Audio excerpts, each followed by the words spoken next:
इतने सारे फूल देखे ना तो कुछ पंक्तियां ऐसे ही मन में फूट गईं। और वो पंक्ति ये है कि दिलों में मोहब्बत के फूल जो तुम छुपाए बैठे थे, दिलों में जो मोहब्बत के फूल तुम छुपाए बैठे थे, किसी जादू से वो सब मेरे ही पास आए बैठे।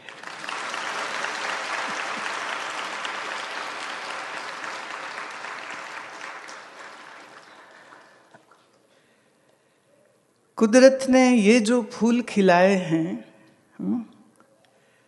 कुदरत ने ये जो फूल खिलाए हैं, ये तो मुरझा जाएंगे। कुदरत ने ये जो फूल खिलाए हैं, ये तो मुरझा जाएंगे, पर तुम्हारी मोहब्बत के फूल हमेशा मुस्कुराएंगे।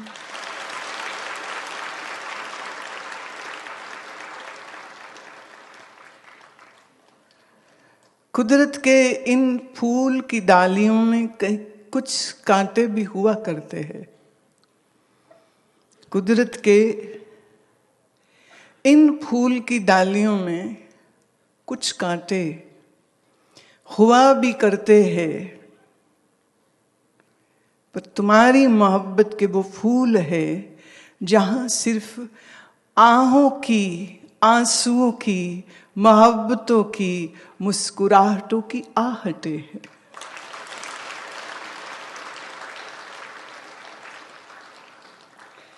खिलेगा जो भी फूल वो एक दिन तो मर जाएगा। अब मैं ये दोनों की तरफ इशारा दे रही, ये भी फूल ये भी फूल। खिलेंगे जो भी फूल, खिलेंगे जो भी फूल, वो एक दिन मुरझाएंगे, पर हम तो तुम्हारी रूह में बैठ के हमेशा मुस्कुराएंगे।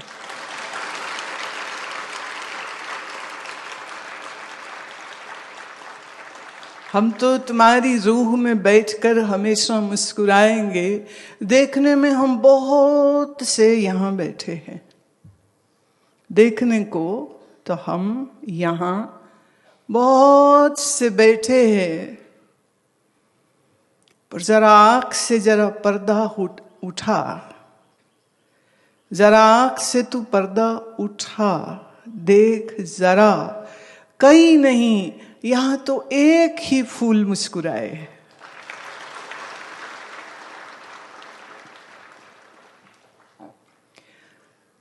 बीज से फूल, फिर फूल से बीज हो जाते हैं। बीज से फूल, फिर फूल से बीज हो जाते हैं। ऐसे ही कभी हम, तुम और कभी तुमसे आप हो जाते हैं।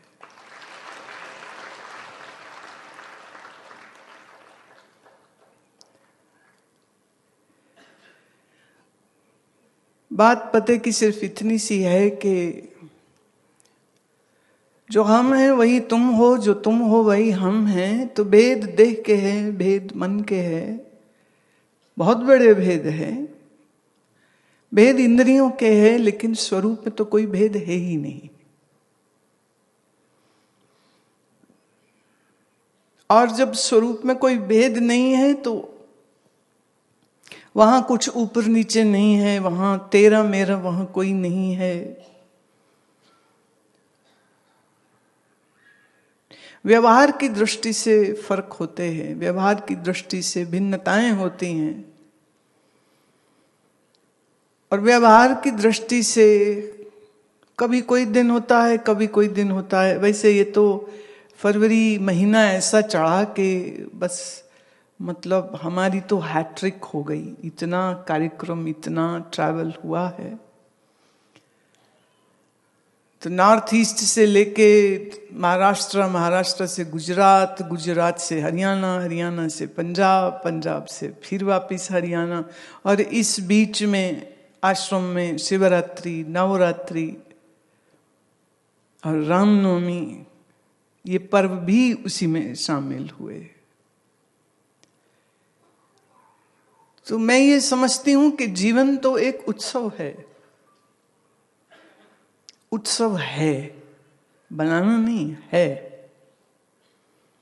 अब इस उत्सव में तेरा मेरा भी अगर हम ना लाएं तो उस दिन रामनवमी के दिन भी ये कहा था मैंने कि जब राम मेरा ही रूप है तो फिर राम का अवतरण, राम का जन्मोत्सव क्या मेरा ही जन्मोत्सव नहीं है? क्या वो तुम्हारा जन्मोत्सव नहीं है?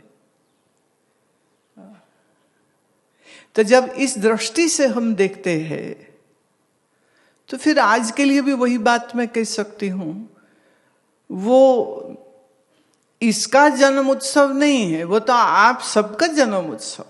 तो हैप्पी बर्थडे टू यू।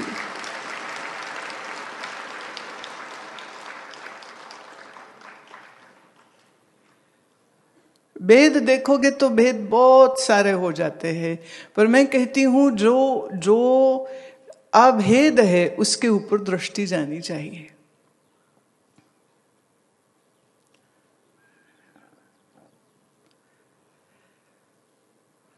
बाकी तो सब समझ जितनी जितनी बढ़ती चली जाएगी, जितना जितना ज्ञान का निश्चय होता चला जाएगा, उतना उतना हमारा मन जो है वो विभिन्न परिस्थितियों में, विभिन्न काल खंड में, विभिन्न देश के खंडों में जाते हुए, रहते हुए, आते हुए, व्यवहार करते हुए एक मौज के साथ फिर वो जीता है। जैसे शरीर कोई हो, किसी कॉन्टिनेंट का हो, अमेरिका की, यूरोप की, चाइना की, भारत, शरीर सब जगह पंचतत्व के ही हैं और सबका मन दुख सुख मान अपमान की चाह करने वाला होता है और सबके अंतःकरण में मैं हूं, मैं हूं, मैं हूं, ये मैं बनी रहती है। पर इस मैं को, इस छोटी सी मैं को, इस क्षुद्र मैं को वो बड़ा बनाने का प्रयत्न करता रहता है। मुझे कोई जाने, मुझे कोई समझे, मुझे कोई पहचाने, मेरा सम्मान हो, मेरी स्तुति हो, ये भूख रहती है अंदर। एक बार एक महात्मा भगवत गीता पढ़ रहे थे, बड़े बीतराग निवृत्ति परायण आत्मनिष्ठ महात्मा थे। तो उनके शिष्य ने कहा, गुरुदेव आप क्या पढ़ रहे हैं? क्योंकि खोजने को कुछ बचा नहीं, समझने को और कुछ बचा नहीं, प्राप्त करने को आपके लिए अब कुछ बचा नहीं, तो इसमें अब आप भगवत गीता में क्या ढूंढ रहे हैं, क्या पढ़ रहे हैं, क्या जानना चाह रहे हैं? तो महात्मा ने कहा, मैं इससे कुछ जानना नहीं चाह रहा हूं, मैं इसमें से कुछ खोज भी नहीं रहा हूं, बस मैं तो यह देख रहा हूं कि मेरी कैसे कैसे तारीफ इसमें लिखी हुई है, मेरी इसमें कैसे कैसे स्तुति लिखी हुई है। क्योंकि जब कृष्ण को अपने से भिन्न जाना तो कृष्ण उपदेष्टा हुए, हम जिज्ञासु हुए, कृष्ण गुरु हुए, हम शिष्य हुए, कृष्ण भगवान हुए, हम उनके भक्त हुए। पर जब अद्वैत वेदांत सिद्धांत को समझ लिया तो फिर कृष्ण मैं ही हूं। तो फिर गीता में जो भी कुछ लिखा है वो किसी कृष्ण के लिए, किसी कृष्ण ने नहीं कहा, बल्कि वो आप से आपकी ही महिमा का वर्णन हो रहा। मेरे जो एक बचपन में जिन महात्मा की चरण शरण में रहने का अवसर मिला था, तो वो अक्सर रेडियो से दरबार साहब से कीर्तन आता था शाम को 5 बजे से 6 बजे तक। तो वो कीर्तन जरूर सुनते थे और सुबह आकाशवाणी दिल्ली से 6 से 7 बजे तक, 6 से 6:30 पहले, फिर 6:30 की एक ब्रेक के बाद फिर एक दूसरा कार्यक्रम शुरू हो जाता था। तो 1 घंटे सुबह भजन चलेंगे, फिर शाम को गुरबाणी कीर्तन आएगा। हम लोग जब भी जाते, सुबह जाएंगे तो वो सुबह सुन रहे हैं, शाम को जाएंगे तो वो शाम को, उनका रेडियो परमानेंट ऑन होता था। किसी ने पूछा, महाराज जी आपको संगीत प्रिय है या भाई रेडियो चलता रहे हमेशा ये प्रिय है? तो उन्होंने कहा कि न तो संगीत प्रिय है, न तो रेडियो प्रिय है, न रेडियो की आवाज आती रहे, न ये मुझको दरकार है। हम तो अपने स्वरूप की महिमा सुनते रहते। अब वो ये नहीं बोले कि परमात्मा की महिमा श्रवण करते।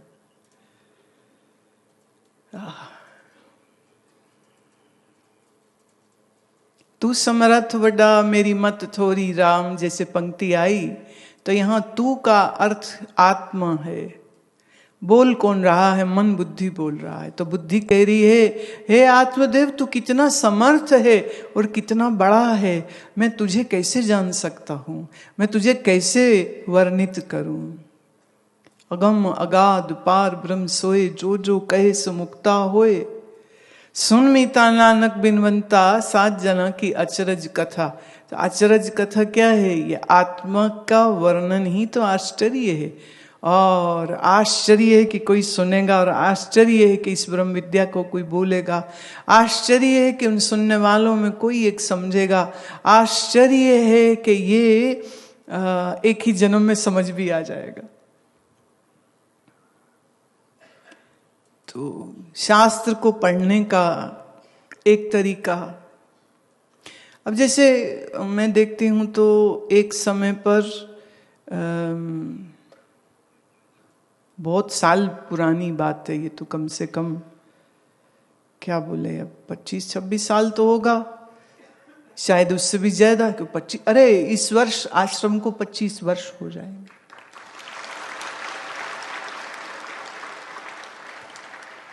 गुरु पूर्णिमा के दिन यहाँ पहला पीपल का वृक्ष लगाया था, जो अब बाहर आप बाउंड्री में पार्किंग एरिया में जो देखते हैं। और दशहरा के दिन पे यहाँ चारदीवारी का नींव जो है वो रखा गया था। अभी बात हो रही थी, मैंने कहा भाई जरा कंफर्म करके बताओ मुझे कि, तो उन्होंने देखा और सब जो स्टैम्प पेपर थे वो चेक किया, तो बोले ये तो एग्जैक्ट 25 साल हो जाएंगे। मैं फिर तो आश्रम का सिल्वर जुबली हो जाएगा।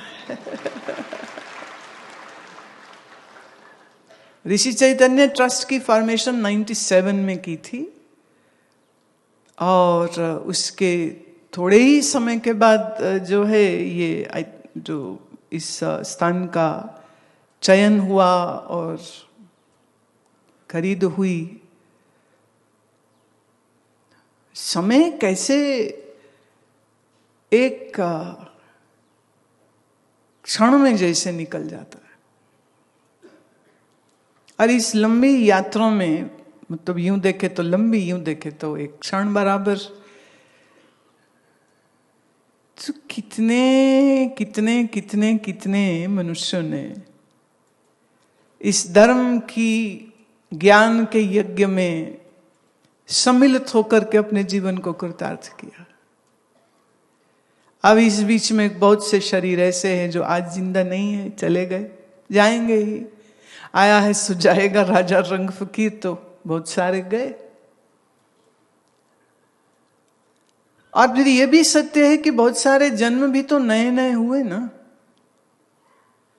तो कोई जा रहे हैं, कोई आ रहे हैं, ये गेम चल रही है।